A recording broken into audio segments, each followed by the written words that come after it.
The first thing Clara Whitmore noticed about the mill house was the silence. Not the peaceful kind. The kind that settles over a place after it has been forgotten for too long. She was 18 years old and had just been thrown out. No argument. No second chance. Just a duffel bag left on a porch and a front door that no longer opened for her. 3 days later, with the last $10 she owned, she bought an abandoned mill house at a county tax sale in western Pennsylvania. Most people who saw the listing laughed at it. The roof sagged in the middle. Several windows were boarded over. The old waterwheel beside the creek had not turned in decades. The county records described the structure as unsafe and unsuitable for habitation. Nobody wanted it. Clara did. She arrived just before sunset carrying everything she owned. The narrow gravel road ended a quarter-mile away, forcing her to walk the rest of the distance through tall grass and scattered sycamore trees. The mill house stood beside a dark ribbon of water, its weathered boards silvered by age. The building looked tired, as though it had spent years waiting for someone who never came back. Inside, the air smelled of old wood, dust, and damp stone. Shafts of golden light slipped through cracks in the walls and stretched across the floorboards. Clara moved carefully from room to room, studying the place the way some people study a face. Every mark seemed to tell a story. Every creak sounded like a memory. But what nobody knew was that beneath those worn floorboards, hidden inside the structure itself, was something that had remained untouched for more than a century. Something deliberately concealed. Something connected to a woman whose name had nearly vanished from history. Clara could not have known that the answer to her own loneliness was waiting beneath her feet. She only knew that one section of the floor sounded different when she crossed it. A hollow sound. Brief. Almost impossible to notice. Yet once she heard it, she could not stop thinking about it. And that small, strange sound would lead her toward a secret that had been waiting in the darkness for generations. The hollow sound lingered in Clara's mind long after the room had grown dark, and as she sat on the dusty floor of the mill house listening to the creek move outside, she found herself thinking about another stream many years earlier. She had grown up in a small town tucked into the rolling hills of western Maryland, where a narrow creek wound through a public park behind the elementary school. Most children used the playground. Clara preferred the water. She could spend entire afternoons sitting on a flat rock watching leaves drift downstream, fascinated by the way the current carried each one somewhere beyond sight. Her grandfather, Walter Whitmore, often sat beside her. He had worked for decades as a maintenance supervisor at a historical village museum, the kind of place filled with old barns, workshops, and restored buildings from another century. Walter believed that every structure had a story. When Clara was 7, he began taking her with him on Saturday mornings. While other children visited movie theaters or shopping malls, Clara followed her grandfather through weathered buildings smelling of pine boards, machine oil, and old paper. Walter showed her how hand-hewn beams carried the weight of entire roofs. He explained why some floorboards were smooth while others remained rough. He taught her that people leave traces of themselves everywhere, even after they are gone. Sometimes they left initials carved into wood. Sometimes they left repairs hidden behind walls. Sometimes they left entire stories that nobody bothered to remember. Clara listened to every word. She especially loved the old grist mill at the edge of the museum grounds. The building sat beside a slow-moving stream, and its giant wooden wheel turned steadily through every season. She would stand for hours watching water transform into motion. To her, it felt almost magical, though Walter always laughed and reminded her that it was only engineering. He showed her gears, shafts, and pulleys hidden beneath the floors. He explained how one movement created another, and another after that. Clara learned to look beneath surfaces. She learned that the most important parts of a thing were often the parts nobody saw. When she was 10, Walter gave her a small notebook with a green cloth cover. Instead of filling it with drawings, Clara filled it with observations. She wrote down details about abandoned sheds, old bridges, and forgotten buildings they discovered during weekend drives. She recorded names from faded plaques and dates carved into cornerstones. What interested her was not the structures themselves. It was the people who had built them, the people who had lived inside them, the people who had slowly disappeared from memory. Walter often said that being remembered was one of the few ways a person could outlast time. Clara never forgot that. Years later, she still carried the green notebook, now worn at the corners and swollen from rain. Sitting alone inside the mill house, she could almost hear her grandfather's voice again, calm and patient, reminding her that every old building was trying to tell a story. The only question was whether someone cared enough to listen. As the years passed, Clara carried her grandfather's lessons with her without realizing how deeply they had settled into her.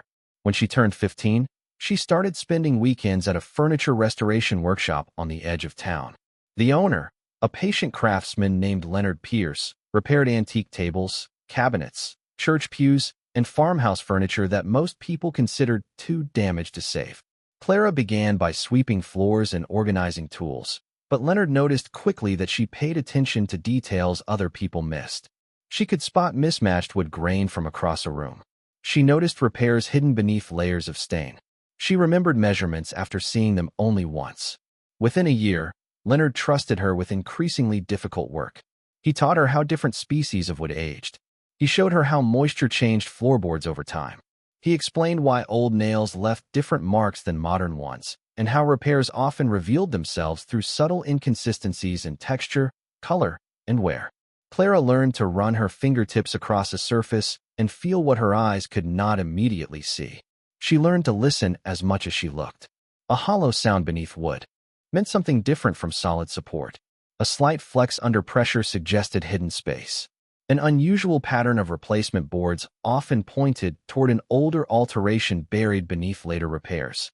Leonard often said that buildings and furniture were honest if someone knew how to ask the right questions. Clara spent hundreds of hours studying those answers. During her junior year of high school, she also took a seasonal job with a local historical preservation society. Most of the work involved maintaining aging structures scattered throughout rural counties. Small churches, schoolhouses, barns, and workshops that had survived long enough to become part of local history. The work paid little, but Clara loved it. She spent long days examining hand-cut beams, documenting repairs, and helping volunteers stabilize structures that seemed one hard winter away from collapse. An elderly preservation specialist named Margaret Hale became another quiet mentor. Margaret had spent 30 years cataloging historical properties throughout the region. She carried notebooks everywhere and possessed an almost supernatural memory for forgotten names and places. She taught Clara how to read old survey maps, property records, and maintenance ledgers. More importantly, she taught her that physical structures often preserved stories that written history overlooked. Sometimes the official records said very little. The building itself filled in the missing pieces. A patched doorway suggested changing ownership. A sealed window hinted at renovations. A concealed compartment might reveal what previous generations considered valuable enough to hide. Clara found herself increasingly drawn to those mysteries. Not because she hoped to uncover treasure, but because she hated the idea of people being forgotten. She thought often about the names written in her green notebook. Farmers, mill workers, teachers, carpenters, women whose lives appeared only briefly in county records before disappearing entirely. It seemed unfair that entire lives could fade so completely. During one summer project, she helped restore the upper floor of an abandoned feed store built in the late 1800s. While replacing damaged boards, Clara discovered evidence of an old staircase that no longer appeared on any modern plans. The staircase itself had been removed decades earlier, but she successfully traced its original location using nail patterns, support marks, and subtle differences in floor construction. Margaret praised her observation skills and told her that most people looked at old buildings without truly seeing them. Clara never forgot those words. By the time she approached adulthood, she possessed two abilities that would shape everything that followed. She understood wood, construction, and hidden structural changes with unusual precision. And she knew how to follow the quiet traces left behind by people long after they were gone. Neither skill seemed particularly important at the time. They simply felt like natural extensions of who she was. Yet year after year, every lesson, every restoration project, every hidden repair she uncovered was slowly preparing her for a place she had not yet seen and a story that had been waiting beneath old floorboards for generations. For a long time, Clara believed that steady work and familiar routines would be enough to keep her life moving forward. She graduated from high school without ceremony or celebration and continued working for Leonard at the restoration workshop while helping her mother manage the small house where they lived. The house sat at the edge of town on a narrow street lined with aging maples. It was not remarkable, but it was home. Every morning followed a pattern she trusted. Coffee in the kitchen before sunrise. The short drive to the workshop. The smell of sawdust and varnish. The careful rhythm of repairing things that other people had given up on. There was comfort in that rhythm. It made the future feel predictable. Then her mother became sick. At first it was small things. Fatigue that lingered longer than it should. Missed meals. Days when climbing the stairs seemed harder than before. Clara noticed because she noticed everything. Her mother brushed aside the concern and insisted she was simply getting older. But the doctor's visits became more frequent. The prescriptions multiplied. The conversations grew quieter. Over the next 18 months, the center of Clara's world slowly shifted. The workshop remained part of her life, but more and more of her time belonged at home. She learned how to organize medications. She learned how to sit through long afternoons beside a hospital bed. She learned how to pretend she was not afraid. Through it all, her mother tried to protect her from worry. She continued making grocery lists, continued asking about work projects, continued talking about ordinary things as if ordinary life would continue forever. Some evenings they sat together on the back porch watching the sun disappear behind the trees. Neither spoke much. They simply listened to the sounds of the neighborhood settling into night. Looking back, Clara would remember those evenings more clearly than anything else. Not because something important was said, because nothing was. The silence itself became precious. Her mother passed away in early autumn. The leaves had only just begun turning color. One week the maples were green. The next they carried streaks of gold and red. Clara remembered standing beneath them after the funeral, staring upward while wind carried leaves across the sidewalk. The world looked exactly the same as it always had. That seemed impossible. For several months, she managed to continue. She worked longer hours. She paid bills. She kept the house clean. She tried to convince herself that grief was something a person could organize into manageable pieces. But life rarely waits for grief to finish its work. Financial pressure arrived quietly at first. Medical expenses, outstanding debts, paperwork she barely understood. Then her stepfather, Martin, began talking about changes. He had married her mother only 4 years earlier. Their relationship had never been hostile, but it had never been close. They existed beside one another rather than together. After the funeral, that distance widened.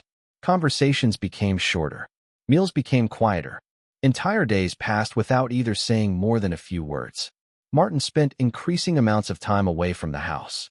When he returned, he seemed distracted by calculations only he could see. One rainy evening, he sat across from Clara at the kitchen table and explained that he could not keep the house. He planned to sell it. The mortgage was too expensive. The debts were too large. He spoke politely, almost apologetically, but his decision had already been made. Clara listened without interrupting. She understood the numbers. What hurt was realizing that every remaining connection to the life she had known was beginning to disappear. The sale happened faster than she expected. Within weeks, strangers were walking through rooms she had known since childhood. They opened closets, examined walls, discussed renovations. Clara watched them from a distance and felt like a visitor inside her own memories. She packed boxes in the evenings after work. Each item seemed to carry a piece of someone she no longer had. Her grandfather's old photographs, her mother's recipe cards, the green notebook she had carried for years. The process felt less like moving and more like dismantling a life. Then came the conversation she had been quietly expecting. Martin stood in the hallway outside her bedroom one afternoon. He avoided eye contact as he explained that once the sale closed, he would be relocating several states away. He said it made sense for both of them to move forward separately. The words were careful, reasonable, final. Clara nodded because she could not think of anything else to do. 2 weeks later, she found her belongings packed beside the front porch. No argument, no dramatic confrontation, simply a conclusion that had arrived long before either of them admitted it. She stood in the fading afternoon light looking at the boxes and duffel bags stacked neatly near the steps. The house behind her no longer felt like hers. The future ahead of her felt impossible to see. She loaded everything into an aging sedan she could barely afford to maintain and drove, without destination, for nearly an hour. The roads became unfamiliar. Fields replaced neighborhoods. The sky darkened toward evening. Eventually, she pulled into a small public park beside a creek and shut off the engine. The water moved quietly over stones. Clara sat on a weathered bench and watched it for a long time.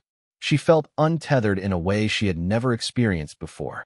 The people who had anchored her life were gone. The places that had defined her life were disappearing. For the first time, she could not picture what came next.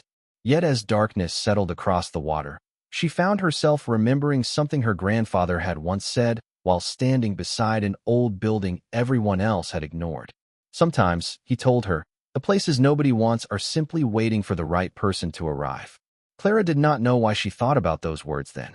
She only knew they remained with her as the last light faded from the creek and a small, stubborn spark of possibility refused to go out. The next morning, Clara woke in her car with a stiff neck and a thin layer of dew covering the windshield.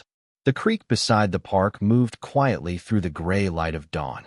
For several minutes, she simply sat there, watching the water.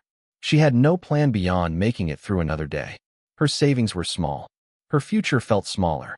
By mid-morning, she found herself at the public library in a neighboring county, partly because it was warm and partly because libraries had always felt like places where lost things occasionally found their way home. She spent hours searching job boards, rental listings, and classified advertisements. Most apartments required deposits she could not afford. Most jobs paid too little to solve the problem she was facing. Every path seemed to end at another closed door. Late in the afternoon, while scrolling through county websites, she noticed a link buried near the bottom of a tax office page. Surplus properties and delinquent auctions. Normally, she would have ignored it. That day she clicked. The listings were exactly what she expected. Vacant lots, crumbling sheds, parcels of overgrown land nobody wanted. She kept scrolling. Then she stopped. A single photograph appeared on the screen. The image was grainy and faded. It showed a weathered mill house standing beside a narrow creek in a valley surrounded by trees. The water wheel was frozen in place. One corner of the roof sagged noticeably. Tall grass crowded the foundation. The building looked forgotten in the deepest sense of the word. Clara stared at the photograph for a long time. Something about it felt familiar, even though she had never seen it before. The listing described the structure as a former gristmill residence constructed in 1887 and abandoned for more than 40 years. The property had reverted to county ownership after decades of unpaid taxes and unresolved estate records. Multiple auction attempts had failed. The current minimum bid was $10. $10. Clara read the number twice. Then a third time. The accompanying report did everything possible to discourage buyers.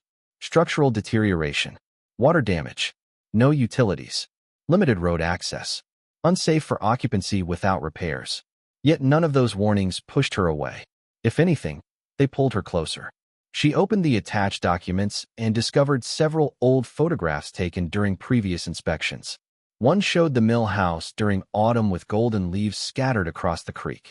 Another captured the weathered water wheel from the side. Clara found herself studying the image for reasons she could not fully explain. It reminded her of childhood afternoons beside the museum gristmill with her grandfather. The same sense of quiet purpose. The same feeling that every beam and board had once mattered deeply to someone. She printed the listing and carried it to a table near the window.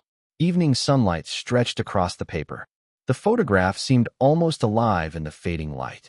A place forgotten by everyone else. A place nobody wanted. A place waiting year after year while people passed it by. Clara thought about the words her grandfather had spoken long ago.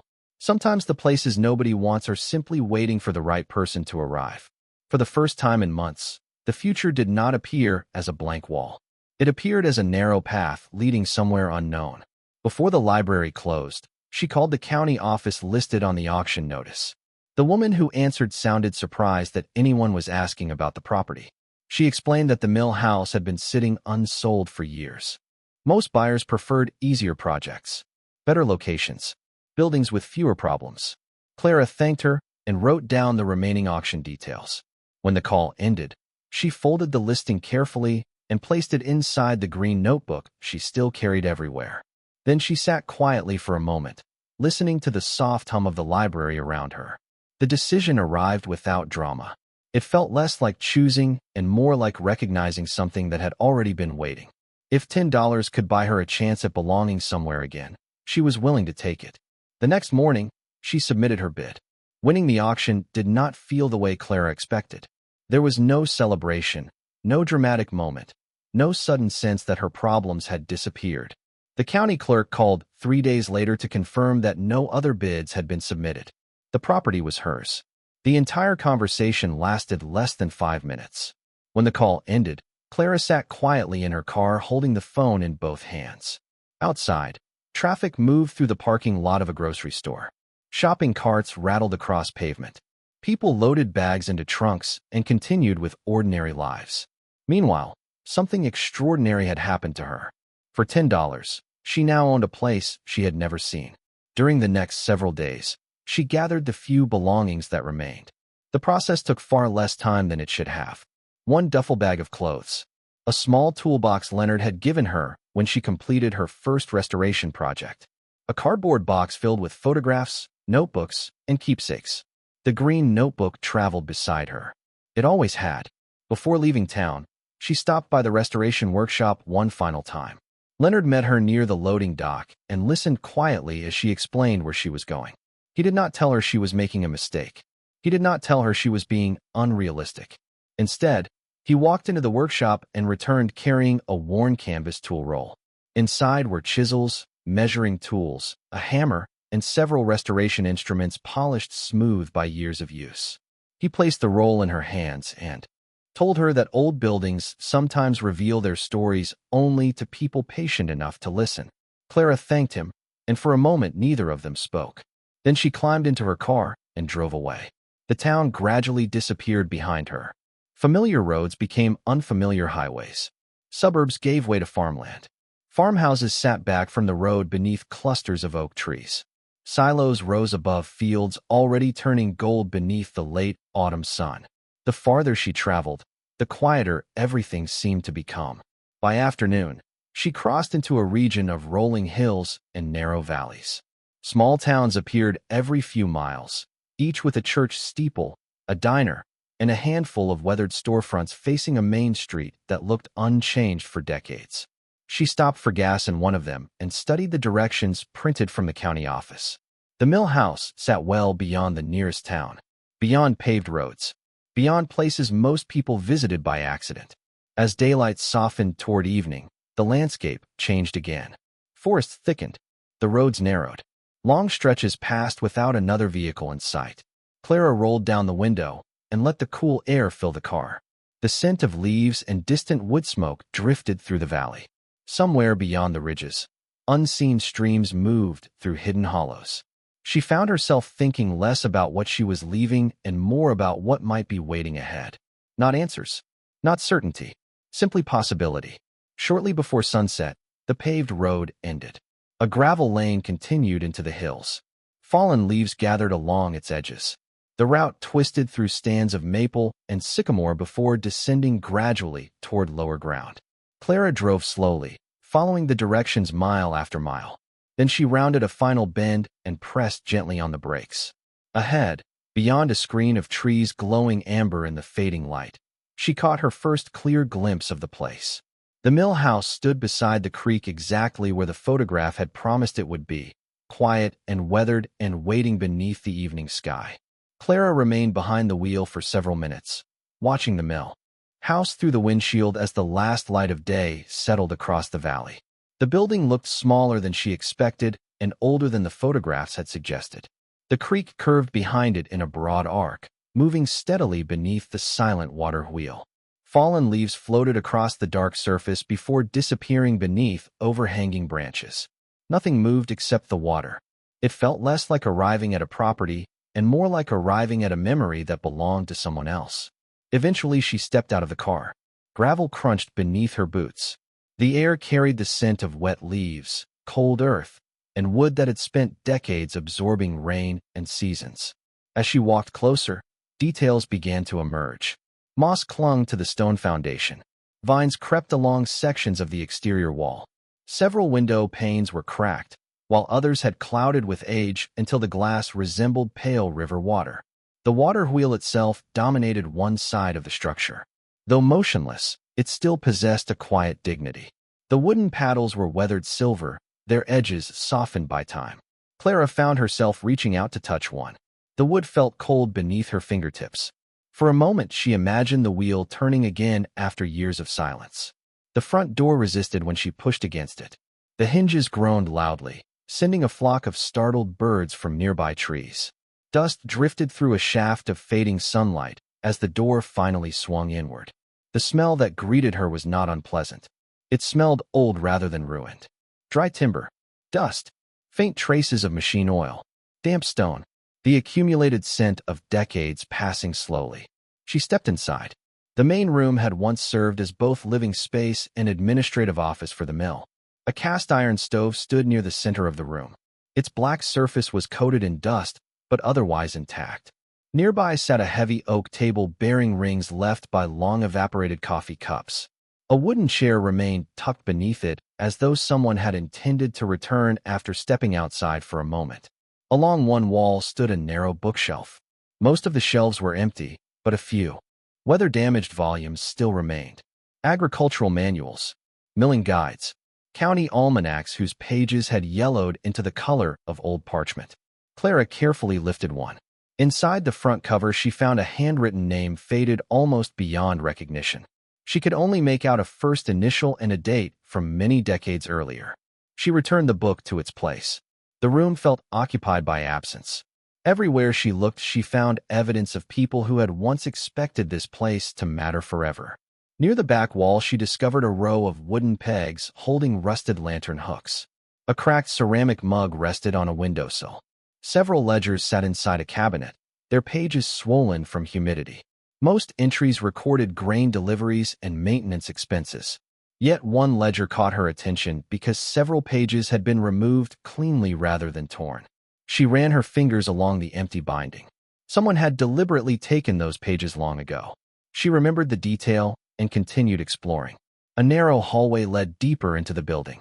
The floorboards creaked beneath her weight, each producing its own distinct voice. Some groaned. Others clicked sharply. Clara found herself listening carefully. Years of restoration work had trained her ears almost as much as her eyes. Every sound revealed something about the structure beneath. She entered what had once been a small kitchen. Copper pots hung from hooks above a stone counter. A hand-operated water pump stood beside a deep sink stained by mineral deposits. On a shelf above the counter sat 6 glass jars covered in dust. Most were empty. One still contained dried flower stems that had long since faded to pale brown. The sight stopped her unexpectedly.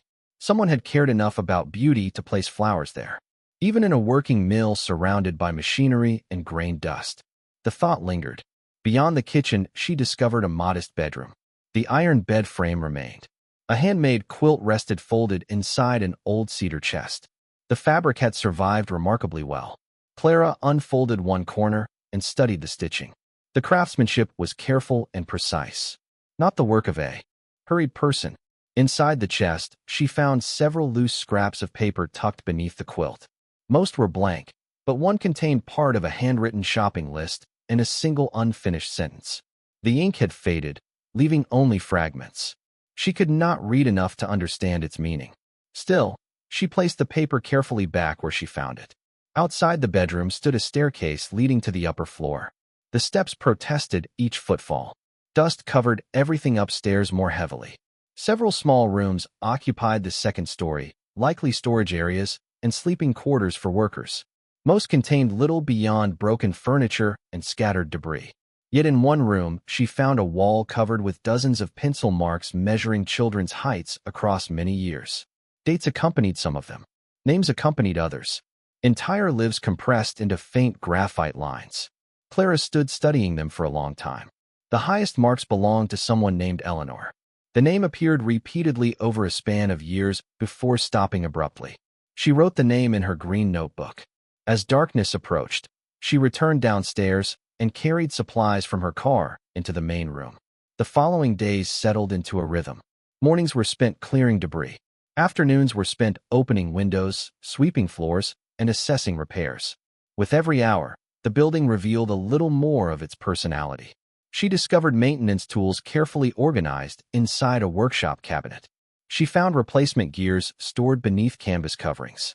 She uncovered labels written in the same elegant handwriting she had noticed elsewhere. Whoever managed the mill had been meticulous, thoughtful, organized. Certain patterns emerged. The same handwriting appeared on labels, notes, storage inventories, and maintenance records. Yet no complete personal journal ever surfaced. It felt as though an important voice echoed throughout the building while remaining strangely absent. One rainy afternoon, she examined the lower level where the milling machinery remained partially intact. Massive wooden gears rested beneath layers of dust. Shafts and belts stretched through openings in the floor. While studying the mechanism, she noticed a framed floor plan hanging crookedly near the rear wall. Water damage had obscured portions of the drawing, but enough remained visible to catch her attention. The layout did not completely match the structure around her. One section beneath the main living area appeared slightly larger on the drawing than seemed physically possible. Clara frowned and examined it more closely. Perhaps the plan had been altered. Perhaps it was inaccurate. She could not be sure. She made a note in her notebook. Later that evening, while sweeping near the center of the main room, she heard it again. A brief hollow sound beneath one section of flooring, different from the surrounding boards. She stopped immediately. Kneeling down, she studied the area under the fading light from a nearby window. At first, nothing seemed unusual. Then she noticed a small detail. Several floorboards carried nail heads that were noticeably newer than those surrounding them. Not modern, but newer. Replaced at a different time. Deliberately, Clara rested her hand on the wood and listened to the rain tapping softly against the windows. For the first time since arriving, she felt certain that the mill house was trying to tell her something. The rain continued through most of the night. By morning, the valley smelled fresh and clean, and a thin mist drifted above the creek beyond the windows. Clara returned immediately to the section of flooring that had been occupying her thoughts. Sunlight entered through the eastern windows, illuminating the boards at an angle that made subtle differences easier to see. Kneeling beside the area, she examined every inch carefully. Years of restoration work had taught her patience. The newer nail heads were not random. They formed a rough rectangle. Someone had removed these boards at some point and then carefully replaced them. Not recently, decades ago, yet long after the rest of the floor had originally been installed. She retrieved tools from Leonard's canvas roll and began working slowly. The nails resisted at first. The wood complained softly as she loosened them. Dust filled the air. Eventually, the first board lifted free. Beneath it was darkness. Not a basement. Not exactly. More like a narrow cavity built between supporting beams.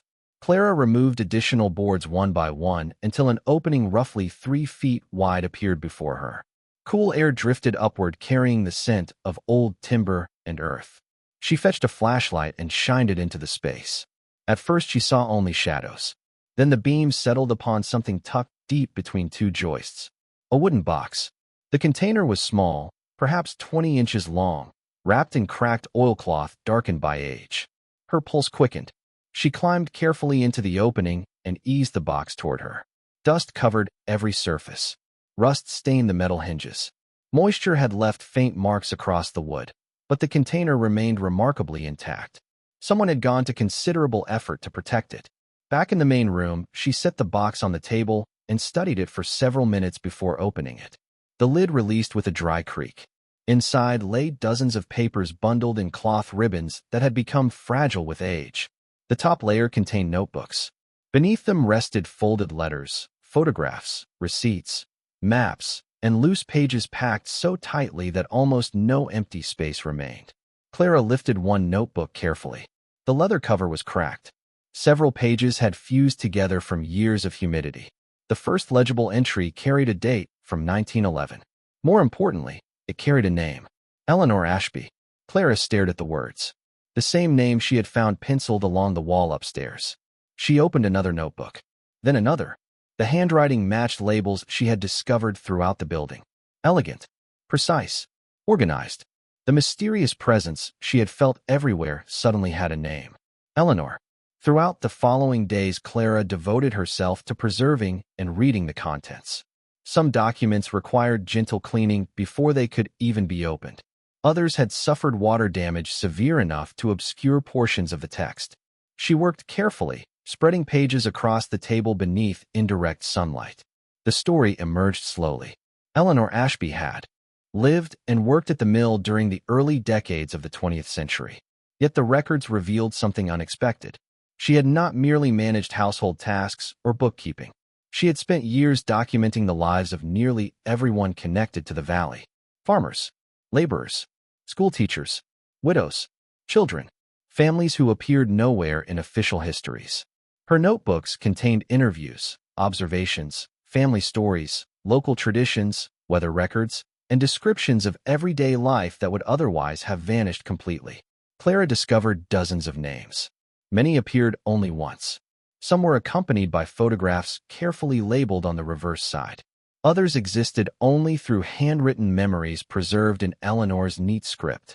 As she continued reading, Clara began noticing a deeper pattern. Eleanor returned repeatedly to the same idea: the fear of being forgotten. One entry described an elderly mill worker who died without descendants. Another recorded the story of a woman whose family moved west, leaving her grave untended. Eleanor wrote that every life mattered whether history remembered it or not. Clara read that sentence 3 times. It felt uncomfortably familiar. She found herself thinking about her own fears after losing her mother. The feeling that entire lives could disappear. The feeling that memory itself was fragile. The more she learned about Eleanor, the more personal the discovery became. Yet questions remained. Why hide the records? Why conceal them beneath the floor? One damaged letter provided the first clue. Written by a county official, it referenced plans to remove historical materials from the property during a future ownership transfer. Another fragment suggested that portions of Eleanor's collection had been dismissed as unimportant. The papers were incomplete, but Clara sensed a conflict she could not fully reconstruct. Then she found something else. Folded inside one notebook was a map of the valley. Several locations had been marked in faded ink. Beside each location appeared names matching entries elsewhere in the collection. Not property boundaries, not business records, memorial locations, family homes, schoolhouses, churches, gathering places. Eleanor had been creating a living record of an entire community. Piece by piece, Clara realized the true scale of what sat before her. The hidden box was not simply a collection of personal journals. It was a century-old archive created by one woman determined to preserve people everyone else overlooked. The discovery transformed the mill house in her mind. The building was no longer merely abandoned property. It had become a guardian of memory, a place that had protected stories long after their author disappeared. Late one evening, while organizing documents, Clara uncovered the final notebook at the very bottom of the box. Unlike the others, it had been wrapped separately inside an additional layer of cloth. Water damage marked the edges. Several pages were missing entirely, yet the final entries remained readable. Eleanor wrote about growing older, about watching familiar faces vanish from the valley one by one, about fearing that her work would eventually be discarded. Then, in one of the last surviving passages, she described making a decision. If nobody valued the collection now, she would hide it until someone eventually did. Clara closed the notebook and sat silently for a long time. Outside, the creek continued moving through the darkness beyond the windows. The mill house seemed quieter than ever. Yet for the first time it no longer felt empty. It felt full of voices waiting to be heard. And as Clara looked across the table covered with Eleanor's carefully preserved records, she understood that the most important part of the story had not yet happened. The weeks that followed changed the valley in ways Clara never expected. She began contacting local historical societies, county archivists, and community groups, sharing carefully preserved copies of Eleanor Ashby's notebooks and records. At first, the responses arrived slowly. Then they multiplied. Elderly residents recognized family names they had not seen in decades. Descendants living hundreds of miles away discovered photographs of grandparents they had never known existed. Former residents returned to visit the valley carrying stories, passed down through generations. Each conversation seemed to bring another forgotten thread back into the fabric of the community. One afternoon, a representative from the County Historical Society arrived at the mill house carrying a folder of archival documents. Together, they compared records spread across the old oak table. For the first time, Clara learned the full significance of Eleanor's work. During a period when many rural communities were changing rapidly, Eleanor had quietly documented lives that official history ignored. She had preserved the voices of ordinary people because she believed ordinary lives deserved to be remembered. The Historical Society later described the collection as one of the most important community archives ever discovered in the region. Yet what affected Clara most was not the recognition. It was something she found near the end of Eleanor's final notebook. Hidden between two damaged pages was a short passage she had overlooked before. The handwriting was faded but still readable. Eleanor wrote that she did not know who might someday find the collection. She only hoped that person would understand why she had protected it. Every life leaves a mark, she wrote. The tragedy is not that people disappear. The tragedy is when nobody remembers they were here. Clara sat with those words for a long time. They reached into a place inside her she had carried since losing her family, since watching one piece of her life after another vanish. For years she had feared becoming another forgotten name, another person whose story would quietly disappear. Now she understood something Eleanor had understood long before her. Being remembered was not about fame or importance. It was about connection, about carrying one another's stories forward. The mill house gradually became more than a home. Volunteers helped restore sections of the building. Visitors came to study the archive. School groups toured the property and learned about the families whose lives had shaped the valley. The place no longer felt abandoned. It felt alive. On a warm evening the following spring, Clara stood beside the creek as water moved steadily beneath the restored wheel. The wooden paddles turned slowly for the first time in decades, catching the fading light. Laughter drifted from the mill house, where several local families were helping organize historical materials for preservation. Clara looked toward the windows glowing softly against the evening landscape. Once she had stood outside a closed door wondering where she belonged. Now she stood beside a place filled with voices, memories, and purpose. The wheel continued turning. The creek continued flowing. And for the first time in a very long while, Clara felt certain that she had been remembered too.